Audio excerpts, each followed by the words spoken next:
Shokun!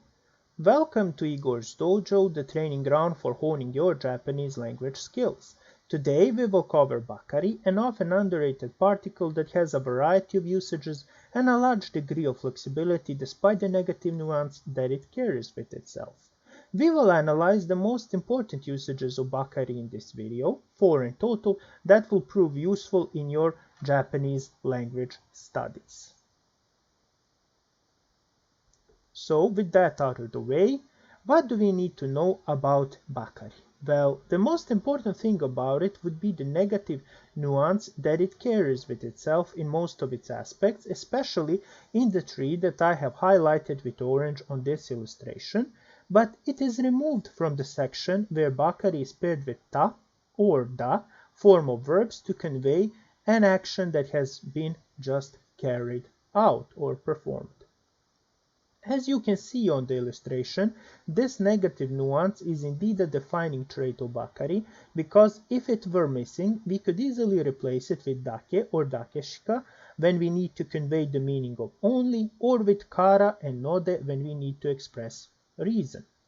In the following sections, we will take a look at each aspect of Bakari that you see here in depth, and I strongly recommend revisiting or reviewing the lesson about verb stems and forms if you have trouble forming the ta or da form as well as the te or de form.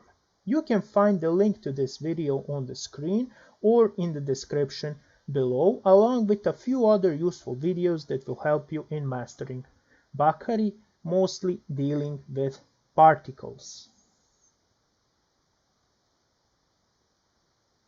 Now, before we move on, here is the customary vocabulary section for you to see if there are any unknown words. As always, you can stop the video here to study the list in depth, or you can return to it once the video is over. I will give you a moment or two before we move on to our first section dealing with Bakari.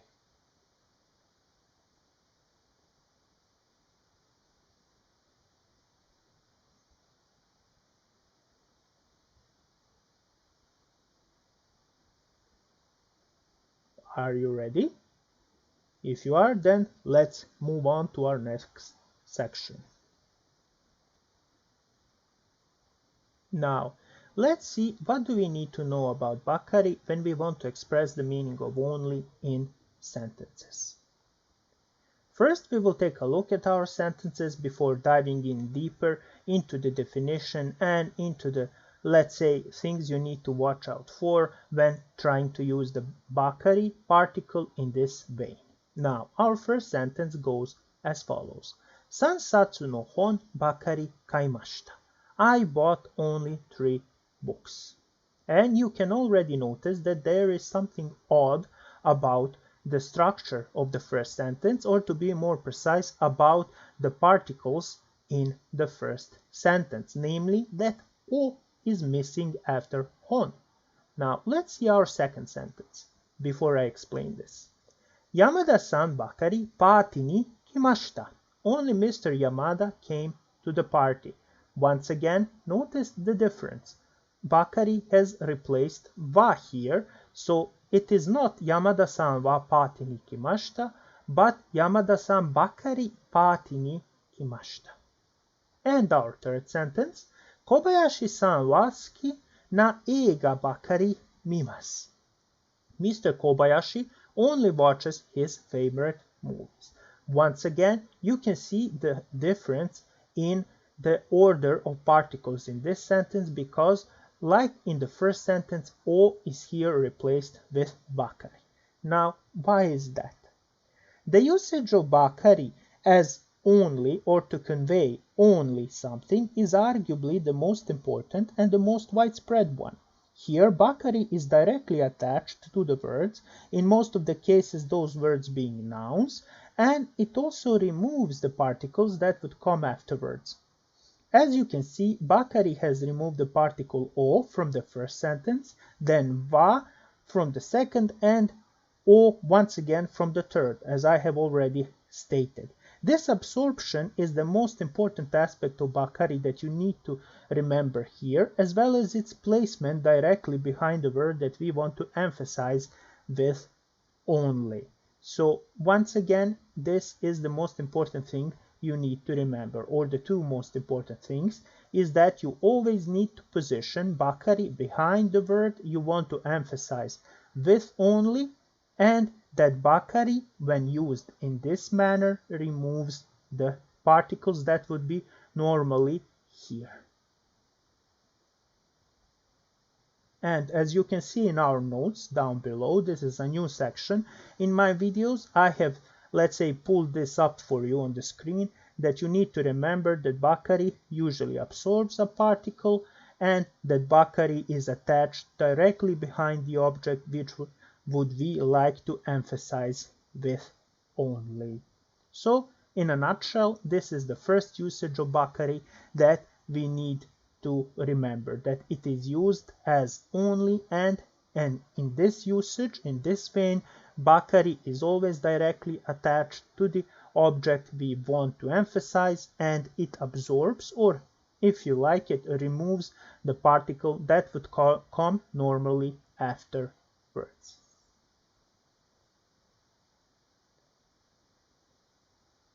Now, in our second usage of Bakari, we will look at it when we want to express that something has just happened, and this usage of Bakari is also very frequent. Let's see the examples first. Hon oyonda Bakari desu. I have just read a book. Once again, notice the da form here underlined with purple. Our second sentence, Yamada-san wa party ni kita bakari desu. Mr. Yamada has just come to the party.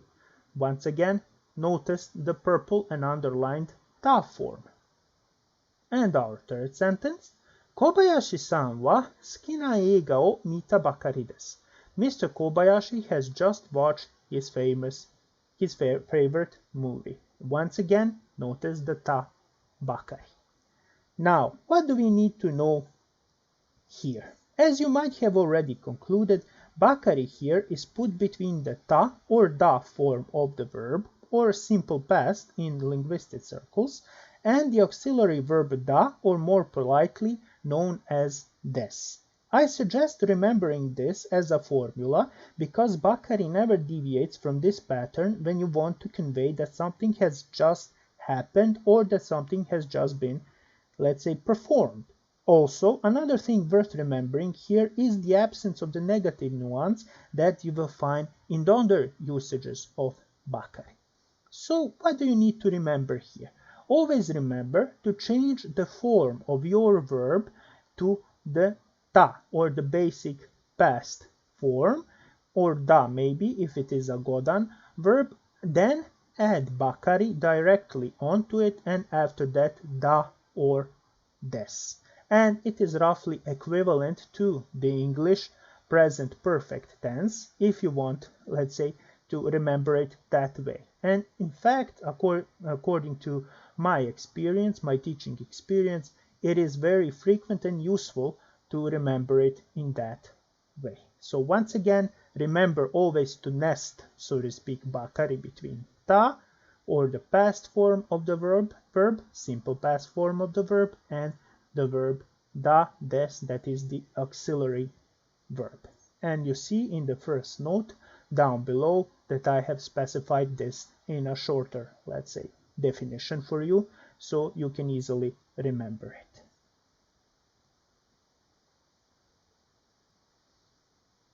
Now, let's see our third usage of Bakari, and that is to portray a certain action that is being done constantly, and it carries with itself usually a negative nuance. Let's take a look at our examples first to see this usage in action before diving in deeper. Kare wa sakka o asonde bakarimasu. He always plays football. Notice here with purple marked and underlined the verb in its de form and the verb iru, but this time it is joined with masu, thus forming imasu. Let's see our second sentence. Yamada-san wa manga o yonde bakari imasu. Mr. Yamada is reading manga all the time. Once again, you can see Bakari nested between these two parts of the verb. And our third sentence, 小林さんはビデオゲームをしてばかりいます。Mr. Kobayashi is always playing video games. And now let us analyze this usage of Bakari. Now, what is the most important thing that you need to remember here? Well, first, we must, let's say, acknowledge the pattern that repeats itself from the previous section, but this time we have Bakari nested between the te or de form and the auxiliary verb iru in this case, but it is also, let's say, made more polite by giving it the masu form, thus creating imas. Now, you can easily remember this by keeping in mind that you need a continuous form to convey that a certain, often habitual action is, let's say, represented in a negative light, and then insert Bakari between the verb and the auxiliary verb iru. The same logic could be applied to the previous section, where you need to take the ta or da verb form and the auxiliary verb da. So, what is the most important thing here that you need to remember when we go forward? Well, first, that Bakari here has definitely a negative nuance, and it is really rarely that you will come across an example where Bakari, when used in this vein, is portraying something good.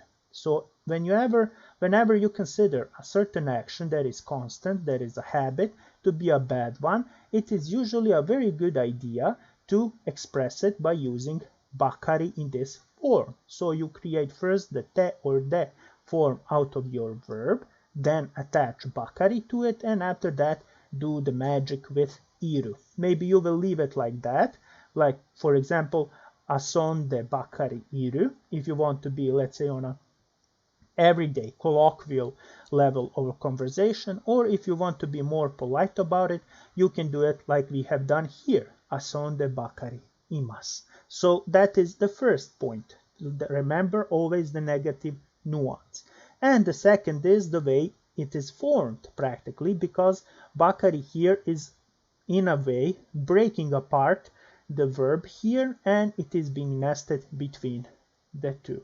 Now, I have referred here to iru as an auxiliary verb, but this usage, remember that this usage, calling iru to exist, an auxiliary verb here, is only for, let's say, purity of purpose, because it will make your life easier when you want to remember Bakari, how to use it in this, let's say, vein, because iru by itself is a standalone verb, but in this case, it can help you by remembering it as an auxiliary to your main verb.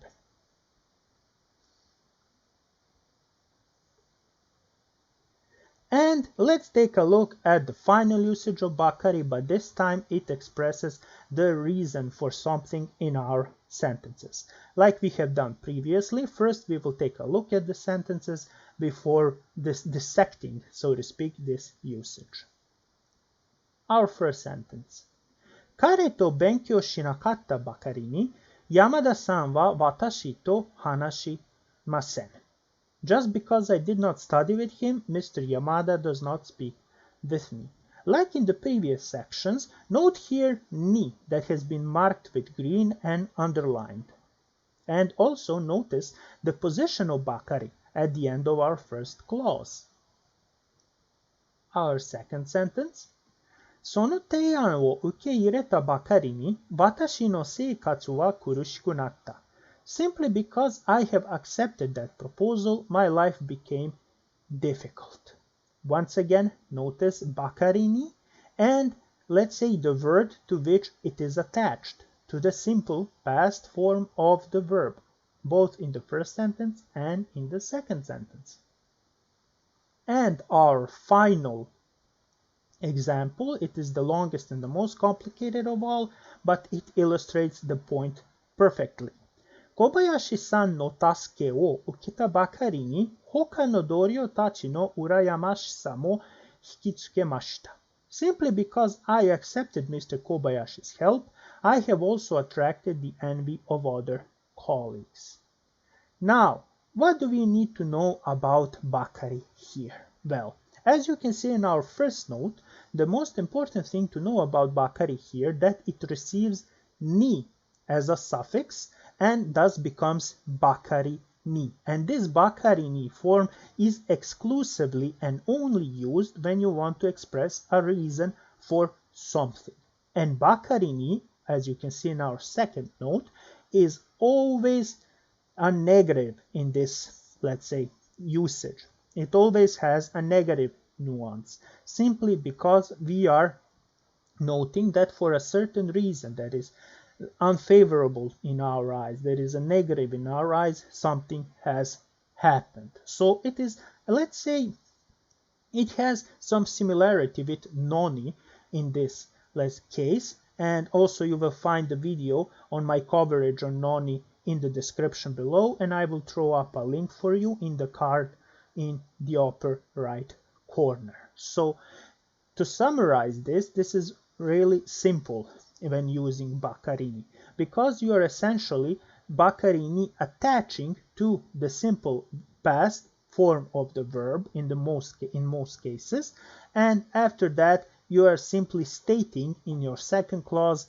the fallout, the, let's say, outcome of the action you have done in the first clause. So once again, it is very similar to Noni in this vein, and I recommend practicing both of them at the same time so you can grasp the difference in nuance and grasp the difference that they carry with themselves, because Noni is, let's say, different from Bakari ni in that aspect that it shows that you had a certain expectation, but here you are recounting what has happened, and it acts as a reason rather than a prognosis or an expectation like it acts with Noni. So once again, the keywords to remember here is that Bakari becomes Bakari ni and that it always has a negative nuance.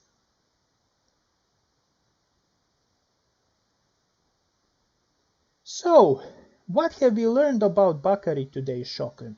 Well, we have covered its prevalent negative nuance, the defining trait of it.